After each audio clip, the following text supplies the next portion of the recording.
Hey, FlimsyLunchTray here, and welcome to World of Warships. And do I have a match for you today?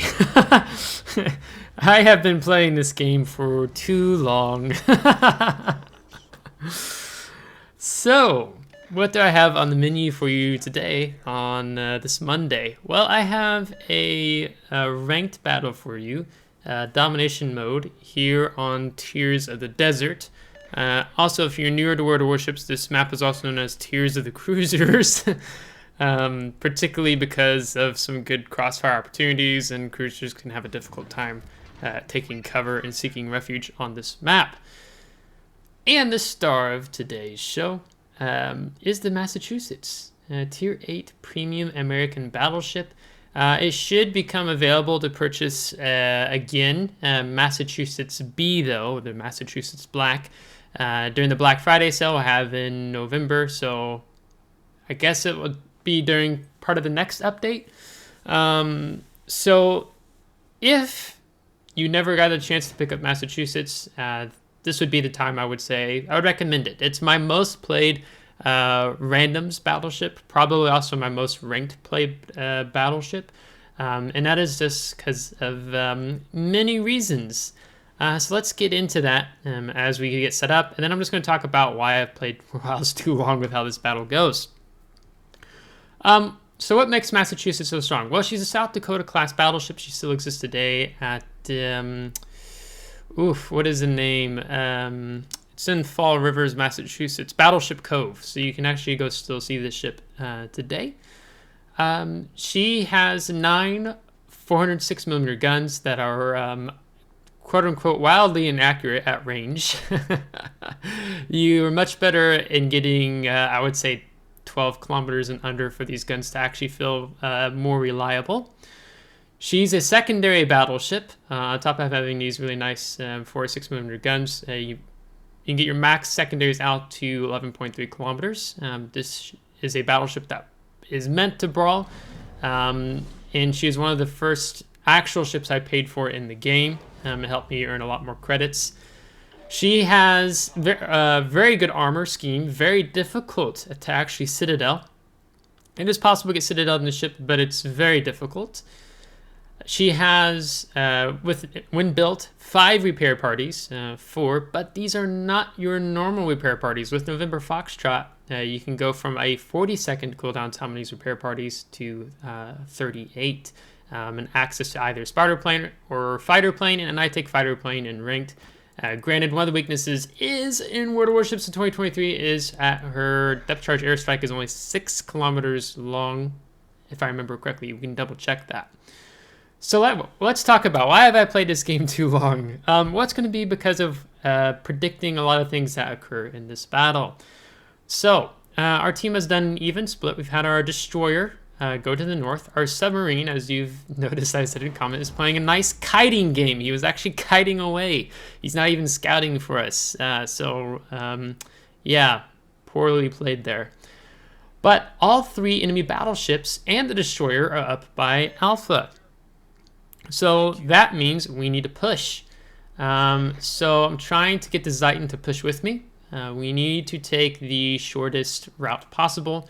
Right up through these islands and go through the gap up ahead to be able to get up to sea. So I'm going to select a course here, like trying to let my battleship know this is the direction I'm going. Now we haven't seen their submarine, and we now have just seen the Otago. Otago, I think, is one of the first, among the first premium ships in the game, if not the first. She's good kiting. That's what this cruiser does quite well. And that she has really good torpedoes, as you're going to see later on here. So we pop our fighter plane trying to get eyes on the Otago. I don't want the Otago to know that I'm here, hopefully later than what they might be aware of, so I can try to get a decent shot off here. Now, with the Otago being within our secondary range, of course, that's going to help us out. And it's going to help us out with the accuracy of these guns, because these guns are not the most accurate. We do have Halsey as our commander, so that's why you're seeing red shell tracers. Now, we do get a citadel there. The guns behave, like I said, you get 12 kilometers underneath, these guns will decently behave. Now, the Otago, okay, turning out like he was I think that he's dumped torpedoes in this channel. He gets 2 racks per side, so maybe he's dumped one for me, maybe he's dumped one for Zeiton, not entirely sure. But he is taking a spanking. But the Atago does also get a heal, so he will be able to heal back some of that, if I remember correctly. So with the battleships being up here, oh, there's the torps. So it's racks of 4, so one of the torps is hidden island, so thankfully we're able to avoid that. But we have to push, okay? So the Atago is playing it well. He's kiting. That's what he's supposed to do. He's trying to buy as much time for his teammates. We still don't know where the submarine is. No one's died yet. But now we're going to be able to have these battleships from the enemy team are going to be pushing from A cap towards mid. Okay, that's what they should be doing in this scenario. Veneto's doesn't really have any choice at this point. He's kind of too late for him to go back. So he's probably going to die shortly. But we do slow down enough to get a salvo off on the broadside turrets at range, and okay, 6 actually hit, more than I remembered. Now the other reason is Atago, as I said, gets torps on both sides of the ship. So we're kind of taking a moment here, slowing down. If you do notice, we also are RPF radio located. So this tells me the Atago is the one with the RPF, since the destroyer is over at Alpha. So I'm waiting maybe some torps, but I can't wait here all day long. Our Veneto really needs some help. So what we're going to do here is, if you think there's a ship torpedoing you, what you want to do is, as soon as you go around the island, just as we just lose the Veneto, we're detected. So it tells me that the sub or Atago's not too far away. Go all the way into the left, like we are here now, to help avoid any possible torpedoes. And you can see the Atago has healed up a bit. And now we're going to avoid both those racks. Now he's probably dumped torps off from the other side there. So that's kind of telling me expect more torpedoes on the way. But our goal is the enemy team, they've killed our Veneto, and they're head on points. So I need to pull up in here, and I'm going to sit on the bottom of this cap. I'm going to put this island between myself and the Atago. So goal here is to take out the turrets. He's lowest, and as predicted, there's more of the Atago torpedoes. So Atago's doing what Atago should be doing, and our submarine now just rise to the cap after I was already here, right? He should have already been way ahead, scouting, picking up things for us, but he just wasn't, okay? Not a good submarine player. So now in the meantime, our DD has flipped Alpha, and he's come in behind them, so good for him. Now we're going to tuck in on this island because Tirpitz has, I believe there's 6-kilometer torpedoes. So I'm totally expecting him right now. He's probably getting his torpedoes away and off on us. Now in the meantime, our rear turret, of course, can't shoot the Tirpitz in front of us, so we're going to use that to shoot the other Tirpitz. Now one of the things that really helps in ranked, particularly with Massachusetts, is, again, it's that 40-second cooldown on the repair party. Here, I want to accelerate forward because I'm mindful that those Tirpitz probably got torpedoes off before he died. And I would like to try to get more of this right where I'm looking there, get more ahead. But unfortunately, it's a little too late, so we are going to eat a Tirpitz torpedo, which is going to mean we're going to need to damage control party. Meantime, our sub has gone under. He made himself known to the enemy rather than just getting the cap. He was spotted, and so you can see there's depth charges on him, and he's dead, as well as our Allende also dies. I didn't note that our friendly destroyer did take out the enemy destroyer, so things aren't looking too good. Now we're in a 3 versus 4 situation. We got this Tirpitz more down here. I'm really concerned for our Zeiton. He's pushing out here. When you're dealing with something like the Lenin, and you're in a brawling battleship like Zeiton, you want to be the aggressor. You have torpedoes. You win the fight if you're aggressive against the Lenin. So I am concerned about his health pool. But he gets a very nice broadside salvo in wrecking the Lenin. So that's just fantastic. It's a really good play on him. It helps things feel a little bit more balanced for the meantime. So now we got our back turret off. Tirpitz is getting a heal off. So unfortunately, he's going to live a little bit longer than what we would like. Meantime, Alpha's getting flipped. So that tells us that the enemy submarine is over in alpha. He's been not detected this entire battle. And I place a very poorly placed aimed salvo there. So unfortunate on my part, as trying to help the Ziton live as long as possible. Maybe he can get another heal off, because I would like to keep the Ziton around if possible. We do get a reset, and you can kind of see also, at range, you can really begin to see that dispersion spread really massively. But our lightning does take him out, so that's fantastic. And so now you can see someone wondering how did our sub die, and it's like, typical sub player, never mind, not going to worry about it. Now, also typical playing World of Warships for too long is you have players who don't understand the concepts of how ships are played. So you have our teammate is calling the Atago player a very bad word. He's saying he's a scaredy cat. The Atago player is playing the Atago exactly how he should. He basically needed his battleship teammates to make some really good plays there. Unfortunately, that didn't occur. And his role is to kite, probably reset C from being flipped, but we stopped with the island. Don't have to worry about that, okay? So Atago player is playing how it should. Atago player here decides that he wants to kill his throttle. He's trying to make me overlead. But we've been playing the game too long.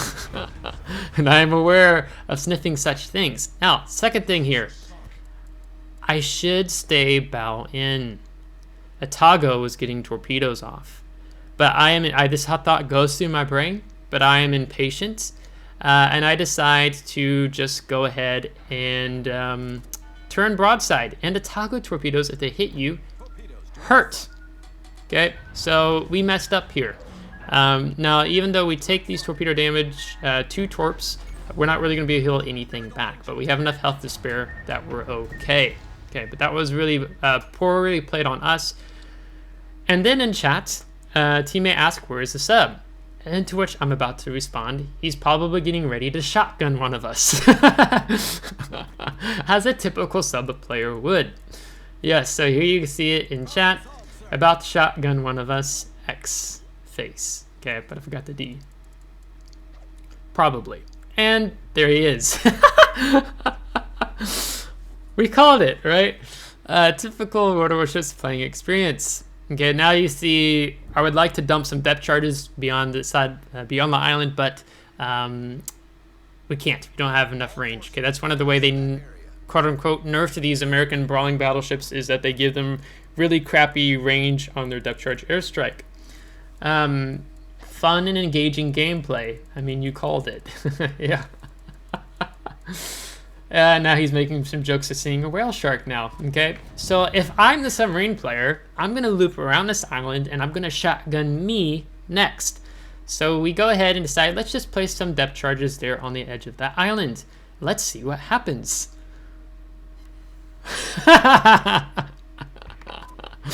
Direct hit, flooding, fire damage caused, and he's still taking damage. We're detected now. He says ow in chat. We go ahead and get the kill. We've been playing World of Warships too long. Despite hiding all game long. The later gameplay, a little bit of a struggle. So, Massachusetts, very good ship to play with World of Warships. When you play the game long enough, when it's not always functioning for me every time I play, but you kind of get this sixth sense of hey, maybe he's doing this or that. So 108,000 damage. You can see really good credit earner, 1.1 million credits. 3 destroyed, got a solo cap, defended. 95 secondary hits, so that does come in handy, but that repair party and your armor scheme are really big things that make the Massachusetts really well played tier 8 premium battleship in the game. 3 kills, 2,171 base XP, topping our team. Ziton did do well against the Linen there, so do compliment him there, but call the Atago a bad player, or Scaredy Cat's just not accurate. We took 77,000 damage, 1.2 million potential damage. You can see 10,000 with the secondaries, and I think 17,000 with fires caused. And this is where we're going to land a premium account, so spent only negative 62,000 credits. So we didn't lose really much credits. So maybe I actually am sitting on another Massachusetts replay. I'll probably do another video on Massachusetts when The Black Friday event comes up in November, just to kind of talk more about the ship in general. I have a lot of videos. On Massachusetts on my channel. If you just search, if you go to my channel and just search Massachusetts, you'll see a good number of videos, and you'll see, in particular, I like playing the ship so much. I really enjoyed playing it even more so. I mean, they brought it back before they did the nerfing of brawling secondary battleships in the Commander rework of 10.0. But since then, they did steadily bring secondaries back. And you can maybe argue maybe almost better than what they were before, since now they can fire from both sides of the ship, because originally you couldn't. But they did some things to kind of balance that out. Anyhow, I hope you liked today's video on the Massachusetts. I have some good content coming up this week. Some other really fun battles I had. I think actually the same night as I played this Massachusetts battle. So if you liked today's video, give a thumbs up. If you didn't, give a thumbs down. Subscribe if you do want to see more. If you're subscribed, thanks so much. I would appreciate it. And we'll catch you next time. Take care.